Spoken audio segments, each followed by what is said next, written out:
sky! It's faster than Snyder losing a directing gig, stronger than a DCEU film opening post-Voldemort virus, able to cause controversy on Twitter with a single post. It's a bird! It's a plane! It's... We're all familiar with Clark Kent, aka Superman, one of the most popular superheroes to ever exist alongside Batman and Spider-Man. And all of us remember his story, a child born from the planet Krypton, only to be sent to Earth before its destruction. Landing in Smallville, Kansas, he was found and raised by both Jonathan and Martha.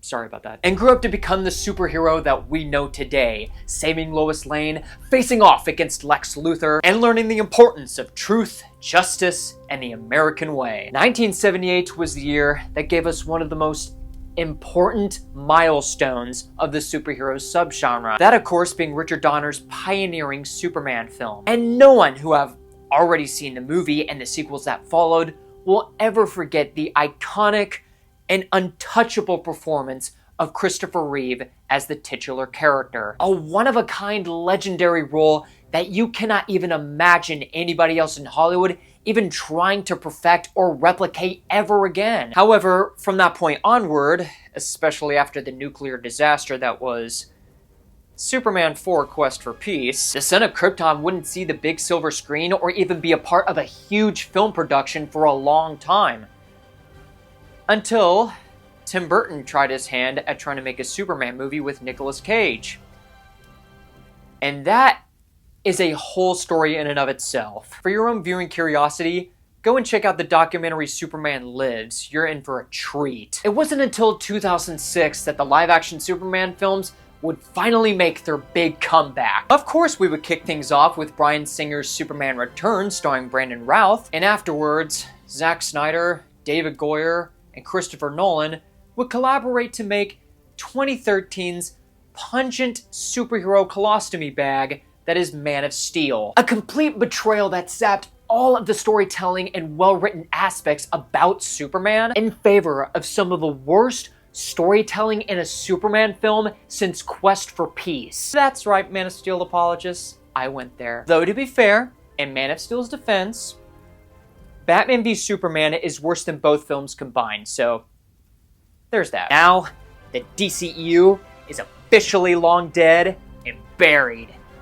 Although the Snyder cultists still pray to this very day that their false messiah will come back to make them yet another turd for them to consume. Changes have been made over at Warner Brothers regarding the DC license, one of them being James Gunn, who directed the one and only good Suicide Squad movie, becoming CEO alongside Peter Safran of DC Studios to usher in a brand new era for DC Comics and its superheroes, beginning with Superman. With The Last Son of Krypton back into theaters nationwide and all over the globe, how does James Gunn's recent superhero installment compare to the modern comic book film rank and file? Honestly, it really isn't that much different from what I've seen. But at the same time, bad isn't a word I would describe this film either. What I would say, despite there being certain elements that I do enjoy about this film, the ultimate problem with this movie is that it's incredibly shallow. There isn't much it exceeds when it comes to storytelling or thematic approach, and while it is miles better than anything like Man of Steel, for instance, it's not the gigantic game changer that we were expecting from DC Studios. For what we have in this film, rather than retelling the exact same origin story as before, the film decides to take an alternative direction, quite like Spider-Man Homecoming, where it plays out like a typical from the comics Superman film with some story and character changes to give this universe a fresh new start. So, what does this rendition of Superman bring to us? Well, in this DC universe, of course, the basic premise is that it establishes Clark Kent as a reporter who works for the Daily Planet while saving Metropolis and other countries around the world as his alter alias Superman. And he's been doing this for the first 3 years of his career. But the man standing in his way is billionaire criminal mastermind Lex Luthor, who aims to destroy Superman himself with the use of a metahuman named Ultraman, and through research he can use against Superman as propaganda, destroying his reputation. Now, it's up to Clark Kent to defeat Lex Luthor once and for all, and to hopefully regain the trust of his city. Well, guess there's no other way to start talking about this movie other than... who else?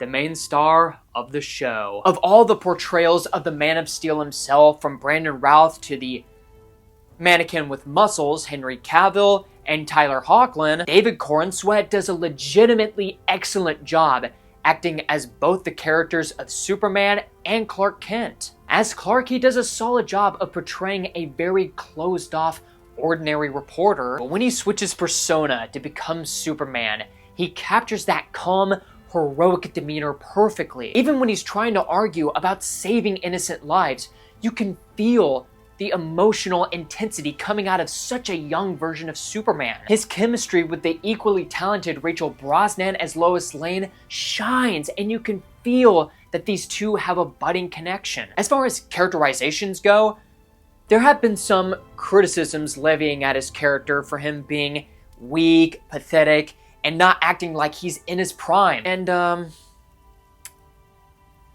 I don't think any of these criticisms are fair, considering the fact that we have to keep in mind that this is a Superman that is 3 years within his career, and he lost his first match to a metahuman created by Lex Luthor. And with the addition of Lex Luthor's control and his intellect, he is much more smarter and faster than he is, not to mention all the otherworldly threats that he has to deal with in this movie. So it would make sense for him to struggle against something much tougher than he is used to. Plus, having him the courage to go back to the fight after being wounded severely kind of speaks testament to his character. Someone who is not willing to give up for his city, no matter how low the odds are. On the other hand, however, I wish Gunn did a much better job at writing how Superman handles his personal conundrums. Of course, he's going to go up against Lex Luthor and otherworldly threats. There's no denying about that. There are parts in this movie where he is dealing with conflicts that affect his image and propaganda that tries to assassinate his character, such as this one particular twist that has to do with him and his Kryptonian parents. At first, this film sets this up as something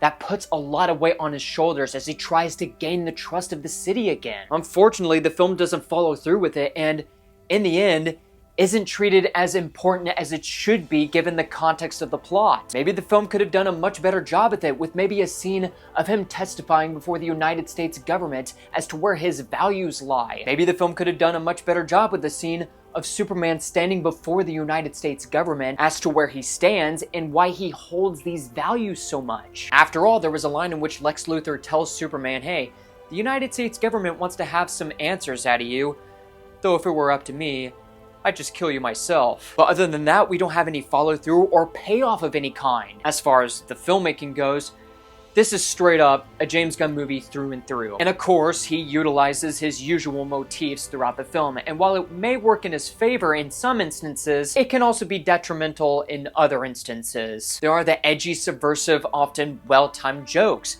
There are these references to punk rock and songs from that genre that play throughout the film, in addition to the synthesized version of the Christopher Reeve Superman theme. On the other hand, I have no earthly clue why Gunn, of all filmmakers, would inject wide-angle in shots, whether it's for Superman flying or even during an action scene. Despite a bunch of the CG action scenes being fun to watch, it's a needless distraction that does nothing but make the viewer be heavily fixated on how weird that shot is, rather than what is going on screen. In addition to his writing of the film, I'd say that he does a pretty decent job at covering the character and emotional aspect of the film, such as Lois debating Clark on his controversial actions that have to deal with foreign policy, or Clark receiving inspirational words from Jonathan Kent. And thankfully, they're not inspirational words that suggest he should let a bus full of kids drown.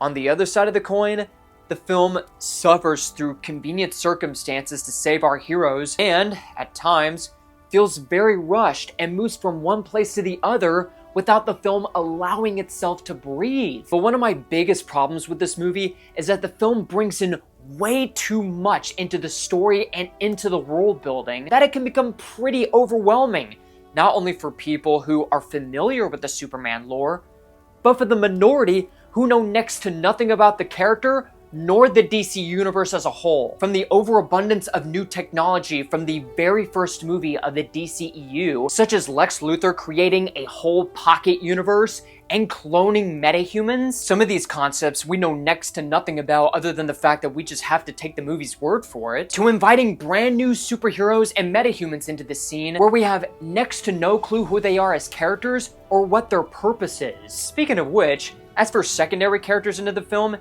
it doesn't do a really good job at fleshing them out and exploring where their morals lie or who they are as characters. Not just with Jimmy Olsen, who is basically rendered a plot device, but it also applies to the Justice Gang. Apart from a bunch of sequences that they take part in which they have to take on these threats that are out to cause collateral damage, the Green Lantern Guy Gardner and Hawk Girl barely have any characterizations, other than being one-note, snarky, and rebellious archetypes. However, the all-around better character of the Justice Gang is Mr. Terrific, who has significant contributions to the plot, is incredibly sophisticated, and delivers one of the better action sequences in the film. But of all the characters in this new version of Superman, Lex Luthor is the one that gets it the worst. While Nicholas Hoult works wonders with his role and his motivation to go against Superman, makes sense with his character, given the combination of his ego and how he wants to be viewed as the perfect representative for Metropolis. The downside is that his strategy of defeating Superman,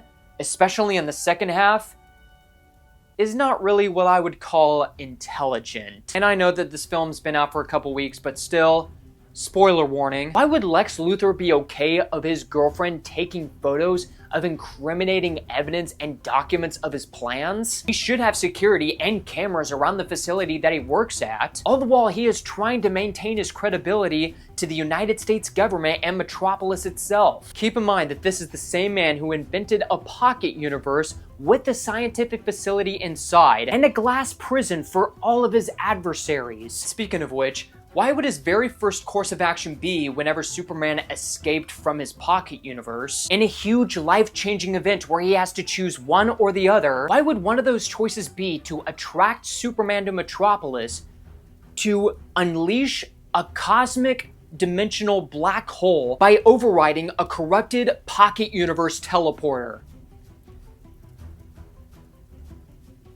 I don't know, maybe it's just me, but I don't think it makes sense for him to do that. As fair as I can possibly be with this movie, while I did enjoy certain elements about Superman, it's a bit of an underwhelming picture that could have been so much more. There are smidgens of ideas that are sprinkled throughout the film that could have made a very satisfying Superman film. But at the end of the day, it doesn't gain points from wasted potential. This is a pretty rough start for James Gunn's DC Studios cinematic universe, but hopefully he and other filmmakers can help this franchise find its footing again. After all, we're one movie in, and just like that symbol on Superman's chest, let's hope they can improve for next time. My name is Luke Nukem, and you, my friends, have been blown away